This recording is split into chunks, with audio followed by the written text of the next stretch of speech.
What's up, everybody? This is the review of the Nike Joyride.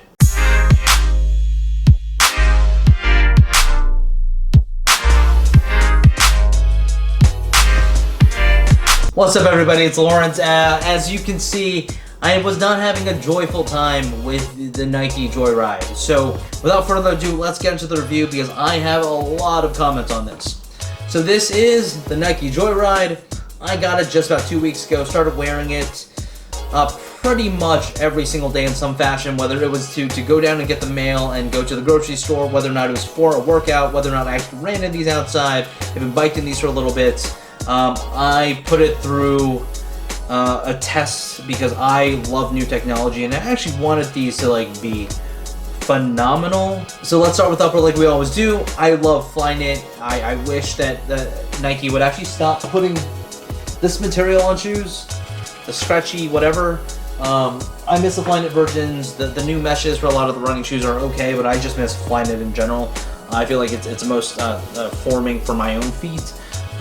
So I was glad that Nike put Flyknit on this. There are other panels here that are not Flyknit, but it has neoprene over here. And overall, I'd say that the upper was too snug, and I expected it to really loosen up over time. Most Flyknit does, but this one stayed really tight to my foot, and I did not enjoy the experience over time after wearing it for several hours. The other thing about the upper that I really dislike more than anything is this fuse material that's on your toe area, where your big toe is.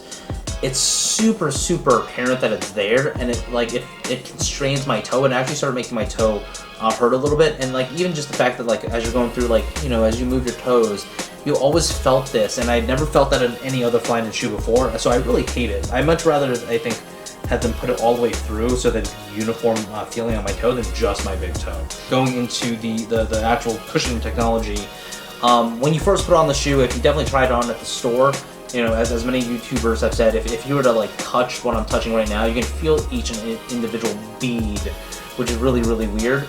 But more than that, when you first put your foot in, and I actually talked to multiple people that I saw on the street doing some interviews for you guys, you can actually feel the hump of the balls, especially in the forefoot where your foot is, and it always feels like there's something kind of pushing up on your foot. So if this is your foot, there's always that little bit. When you first put it on, it actually takes several hours for that to settle down. Eventually, you'll feel it for when you put it on, and once you kind of step in, and after probably I don't know, a minute of walking, that goes away. But I really don't like that sensation, because what happens is, instead of it being on the ball of your foot, it goes to the front of your foot, and then there's not much weight between where your toes are and where the ball of your foot are, and so they're just balls there all the time. And I don't know about you guys, but I don't love balls on my feet, especially kind of loose balls. And so that I didn't love. And the other thing is, despite the ball feeling, I really wish they would have used a much thicker or kind of more rigid foam. You can see here, it's basically it's like a step above styrofoam in terms of your ability to squish it down. There's very few shoes where you just commit. And I understand it because they probably don't want to have too much of difference between the balls of the shoe and kind of the cushioning and the midsole, but I don't know. To me, it just doesn't work. It's way too squishy.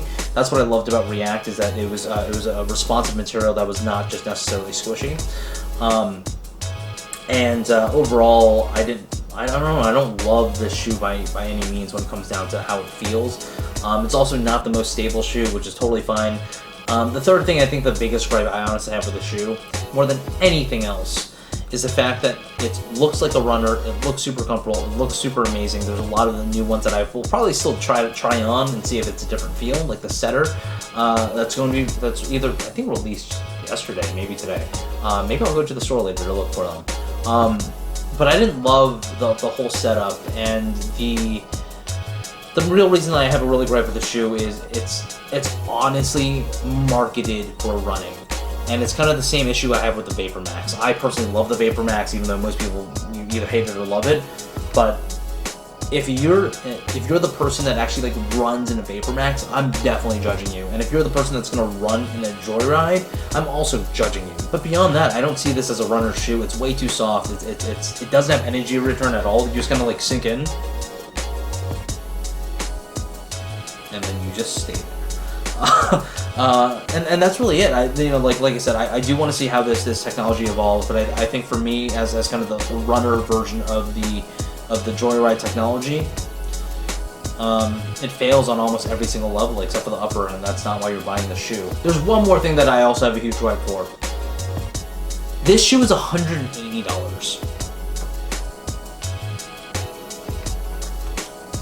This shoe is also $180. This puts this at the very top end, besides the Nike Vaporfly 4% or Next Percent. That's well over like $200. This puts it in the elite range in terms of runners of the most innovative technology that Nike has, and it feels like a Nike Free. Nike Frees are usually around $100 to $120, and they go on sale all the time. So I would say that if this were priced at $120, this could be an alternative to the Free series, but it's not, and because of that, this is definitely getting a thumbs down. If you have any major questions, let me know. I'm probably never going to put this pair of shoes on again. Oh, one more thing. It's also super hot. Because your foot sinks in, it gets super hot. Not the most comfortable feeling in the world, so just know that. And that's it, guys. This is the Nike Joyride Flyknit Run, or Run Flyknit, one or the other. Don't buy it. Wait for the next one. And if you do love this shoe, I would actually like to know in the comments below. So leave comments there, and if you like the video, give me a thumbs up. If you like to subscribe, also do that as well. Until then, or until next time, peace.